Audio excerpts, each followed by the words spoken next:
Hey guys, it's Warchant.com. We're doing a little TV session here with our good friend, recruiting analyst from Warchant.com, Michael Langston. And Michael, what I want to talk about with you today, and it accompanies a story you can read on Warchant.com. That's something I wrote about with now that we're so close to the late signing periods right around the corner.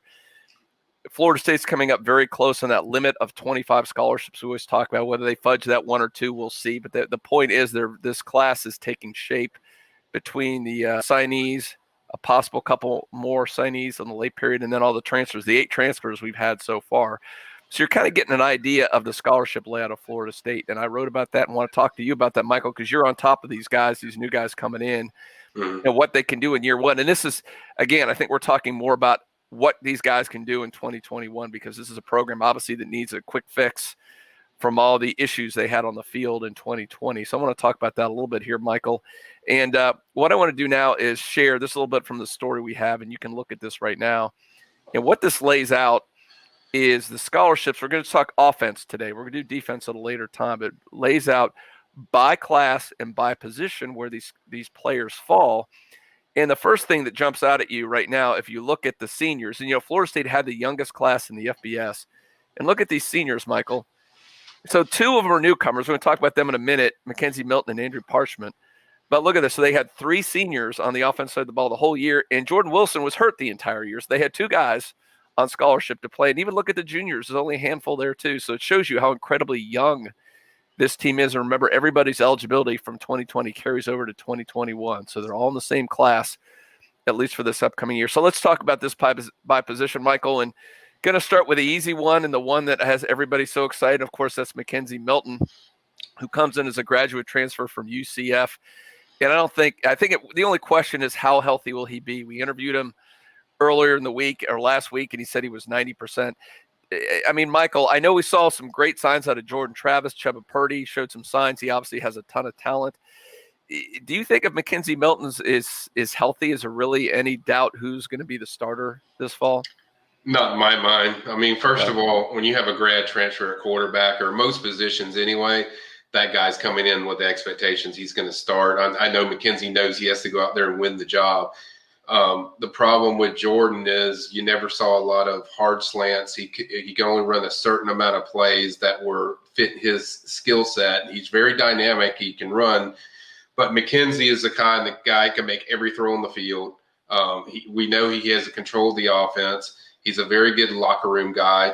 He's a guy that's going to come in there immediately. He can make every throw you want, and he's going to immediately change your offense completely around, assuming he's healthy. Everything checks out, and everything seems to be going pretty good with that regard. But I just think he gives you a different aspect of a quarterback that can make every throw, and also he's going to make your other receivers better just because of how good he is and the fact that he can make those throws.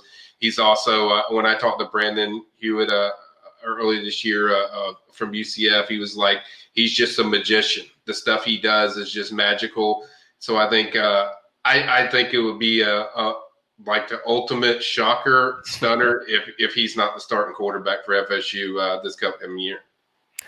Well, that is music to the ear of Seminole fans who've struggled the last couple of years at the quarterback position, obviously. But if nothing else, it's going to make for a very interesting spring practice, because obviously, Jordan Travis being healthier, having a full year to actually learn the system, and then Chuba Purdy too. So, I mean, at the very least, if you're right, Michael, it gives them some viable depth, because we've seen injuries at the position, so they desperately need someone beyond just that first player to go in there. So, let's move on to the running back position. And again, they got a nice transfer pickup here, and that is, of course, DJ Williams, who comes in, who joins Jayshon Corbin. Now, that's a position that they did suffer a loss of all that. And Corey, if you hadn't read the story, did a really nice write-up kind of comparing the losses to the gains in the transfer portal. And really, and I agree with him, really the only real loss you had in the portal was Damian Webb, because he showed a lot of talent. He's going to be missed. We wish him the best of luck. But DJ Williams comes in to join Jayshon Corbin. We saw Lawrence Tolafili, what he could do. Is DJ, I guess, what does he bring compared to those other 2 guys? And do you pretty much expect him to come in and be kind of part of that committee that Mike Norvell likes to run at the running back position? Yeah, I personally look at, I know Webb did a lot, but I personally look at it as like a wash because of what you're getting with DJ. DJ was the leading rusher for an Auburn team before Tank Bigsby took the job. He's a guy, and that's the misconception with fans is when they start thinking about, oh, they're going to add a running back, you need like a star. You got to have a five-star like Trey Sanders. They didn't need somebody like that. They needed somebody that's going to take 8 to 10 carries. It's going to take some relief off Toafili, going to take some relief off Jayshon Corbin, going to be able, because Norvell wants to play 3 or 4 backs. That's kind of been his plan. We saw that a lot this year. Used Douglas a lot late in the year. So I think DJ fits that. He's going to run 8 or 10 times, very hard runner, physical, and he's faster than Webb. He has more speed than Webb, although Webb has insane balance. When you watch Webb play, I'm not going to take anything away. Webb was phenomenal for FSU. His balance was insane. But this kid's a very physical runner. That's what they need. They don't have too many guys that run the way he does. It's just a physical, imposing guy with great balance and great speed when he gets to open field. So I think I personally look at it as like a wash between the two, because I think he's going to fit what you're looking for as far as what you lost with Webb, as far as those carries and the yards per carry that DJ gets. If you look back at his career at Auburn, when he played, his yards per carry was pretty good. So I think he'll add a lot. Now, obviously, you lose insane balance and stuff like that of stuff that Webb did, but I think he's going to fit exactly what they need. So I look at it either a wash or a slight loss on Webb, to Webb, but I just look at, I think it's a wash, because I think you're getting exactly what you lost out of the production that Webb's going to bring you. All right. Yeah, well said. And let's move on to the wide receiver position. I never thought I'd see a day where Florida State was as weak as they were at wide receiver in 2020. Just there's so much talent. As you know, Michael, you scout these guys in Georgia, Florida, and to see Florida State not be able to field a team with even one game breaker. Of course, Tamari and Terry was hurt most of the year, really played effectively one full game being healthy. DJ Matthews left early in the year, and Warren Thompson had all kind of attitude issues and dropped the ball more often than he caught it on the field. So they really had nothing, and they made some nice additions here. And let's start with a couple guys I want to talk about here, Michael. I want to go over and look at these guys here. But that position, I guess Andrew Parchment from Kansas, the transfer that comes in, has obviously established himself there, especially 2019 before last year, where they just kind of fell apart, that team. Yeah. But he put up some crazy numbers in 2019. A guy that, is there any doubt, again, I guess go back again, that he's going to slide into one of those starting positions? And what kind of player will he be for Mike Norvell this fall? Yeah, Andrew Parchman, he's originally from South Florida. For people that don't know, that's where the connection, Dugan's recruited him. So they're very familiar with this kid. 6'3", 190 around there, I think. Very good speed in the open field, so he's going to get separation. That's the thing that jumps out at you.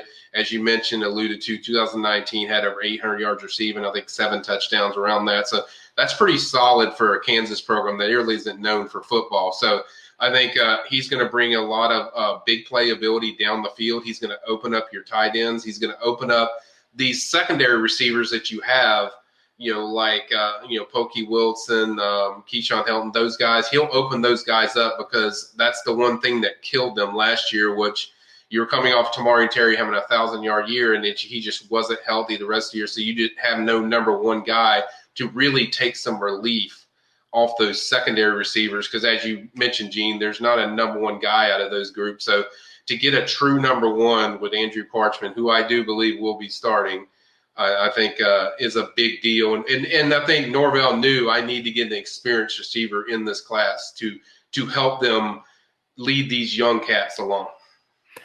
And the other thing, Michael, is too, and I know it's sometimes difficult for freshmen to come in and play. We saw this last year. They had the 3 guys last year. And, we saw a little bit of Portier and Robinson a little bit out there, showed some signs. And I think that's a really good sign, because with a whole nother year in the system, I think they can become greater contributors in 2021. And then you hope Ontario Wilson and Keyshawn Helton, I think, are more complementary guys. So if Parchman or one of these other guys can step up, I think you can have a nice position there. We don't usually see freshmen step up, Michael, but I guess talk about the 2 guys coming in, Malik McLean and then Joshua Burrell. And there, it looks like Florida State, decent chance, you tell me if I'm wrong, that they may add one more here during the late period. What are the chances that one or more of these guys could seriously contribute as freshmen in 2021? Yeah, I think out of the guys that they have between Joshua Burrell, I would say Malik McLean's the more likely as far as freshman impact. Played for IMG Academy. He's originally from Daphne, Alabama. Played there high school before transferring to IMG. Malik's 6'5", 195, got great size. And the difference, He's similar as far as body frame, probably a little thicker than in Kentron Portier, but he's fast. I mean, he can move. I mean, he's got wheels. He's gonna be able to hit the deep threats, kind of like if people remember when Sammy Coates played at Auburn. I think FSU had to face him when he played, and he kind of does some of the same things that Sammy Coates does. This physical guy that can really be trouble for DBs downfield as far as just the way he separates on deep routes and separates on middle of the field stuff. And he's a tremendous blocker. So I think he's a guy that I do think is going to have some kind of impact. Joshua Burrell's more of an H-back type where he can be matchup problems because he's 6'3", 205. He's usually too big for the smaller guys and too fast for the other guys that are just as big. But I think it's probably more likely this is a get used to your system type of year for Joshua Burrell. And so I think Malik's probably the most likely the freshman. And then, as you alluded to, Destin Hill out of Louisiana, he's a guy that I think FSU is going to probably land. I think he's another impact guy. I think there's a good chance you could see him in this class. Very close with David Johnson. I think there's a good chance he will be in there. And he's an immediate impact guy. I mean, he's the one where if he comes in there, you get a commit from him. I think there's a good chance you'll see him very early on the field just because they don't have too many number one guys, as we've talked about. And I think he has the potential to be that number one guy once he gets the system in. So that's, definitely looking a lot better at the wide receiver position, you would have to think. Now, of course, offensive line, which is always a position people love to debate and talk about. But, the one thing, and I wrote about it in the story, you can read on warchant.com, they did show some real improvement this last year. I think, I think there's a very good young core of guys that came in. They got better as the season went on. I think they're well coached for once. They have a stability at the coaching position with Alex Atkins.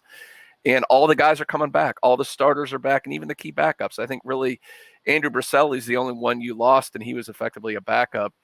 So really they're in good shape to show a lot of improvement there, Michael. Now, we'll go again and look at it. I think they added, they added a couple freshmen in here. But again, we've seen it time and time again, unlikely that a true freshman provides a serious contribution. I guess the bigger question is, unless I'm wrong, correct me if I'm wrong on that, is whether there will be another offensive line in the form of a transfer. And if so, any ideas on that? Or are we still kind of like a wait and see situation there? Yeah, I think you mentioned the guys they signed. Obviously, Roderick Orr from Alabama, Bryson Estes, I think he's from Georgia.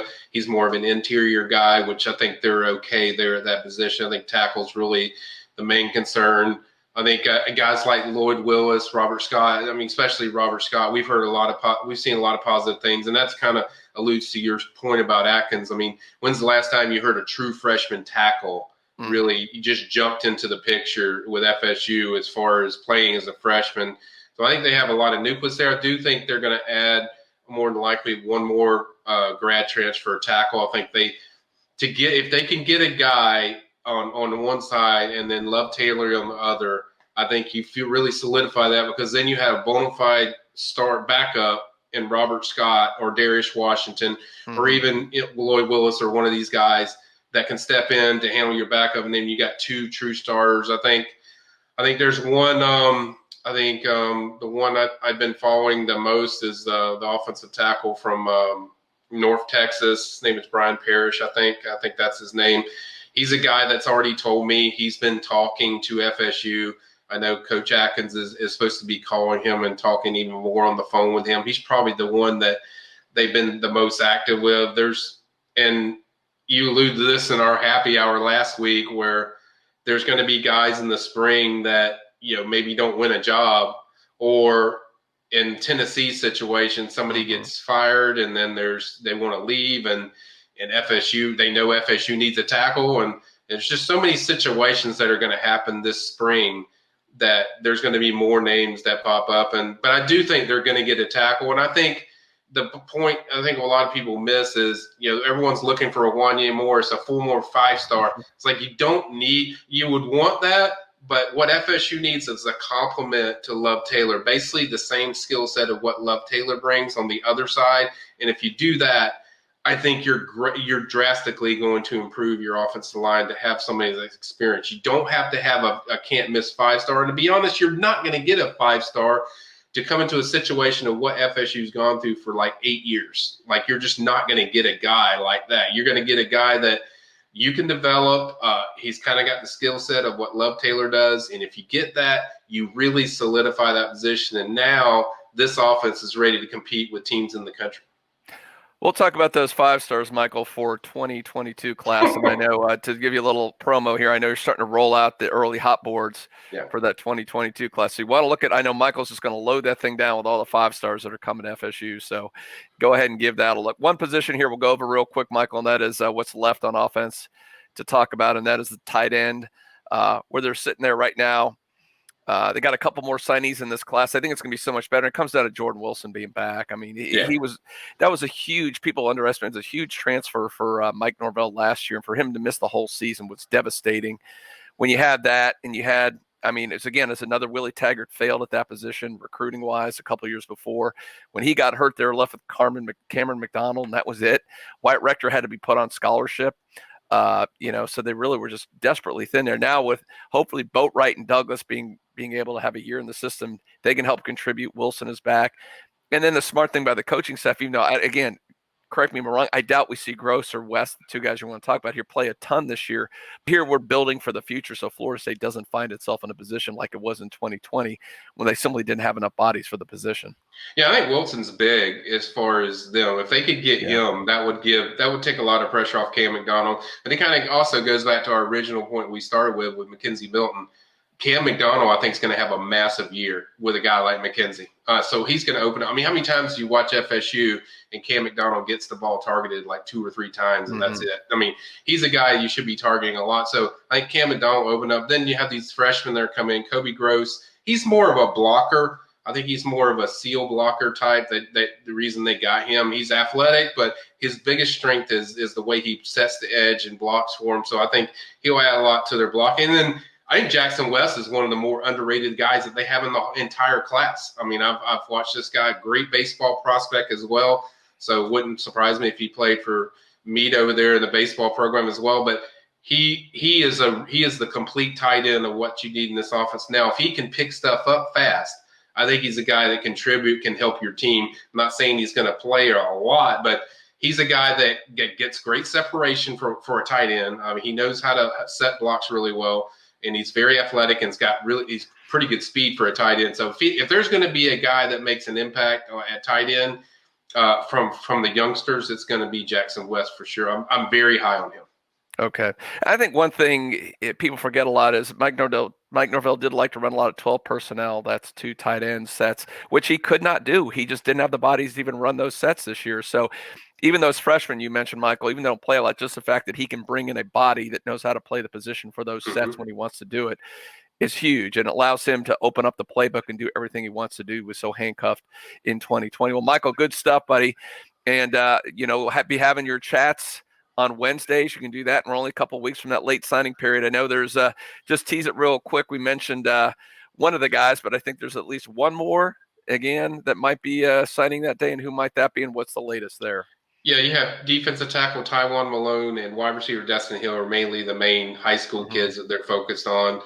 I'm sure there's JUCOs, offensive tackles that they're probably talking to I don't know about, but those are mainly the 2 high school kids. And then you basically, we've mentioned this many times, that they would like to add an offensive tackle, and they would also like to add, if they don't get Tywan Malone, I think they would like to add a grad transfer defensive end to go along with Jermaine Johnson on the other side. So I think that's kind of what's left for FSU. But with Tywan Malone, FSU, Texas A&M, Ole Miss just visited Texas A&M. Seemed to be a good visit. He seemed to like it.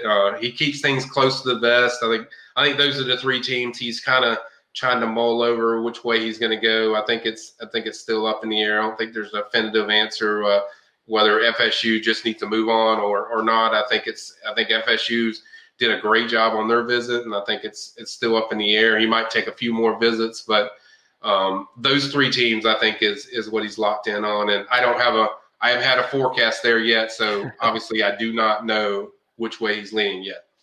All right, stay tuned. A little bit of drama for the late signing period, not like the old days, but there's something in the hopper for us to look forward to. Good stuff, Michael Langston, Warchant recruiting analyst. If you like this video, I hope you did, then hit that thumbs up down there right under Michael. You can see that. That helps us out and does a lot of things for us. Well, you can read the whole story on warchant.com. See below. If you're not a member, you can read it for free using that 30-day free trial, and that is Warchant3030. That is the code. Thanks, Michael Langston. Take care, buddy. You got it, man. Take care.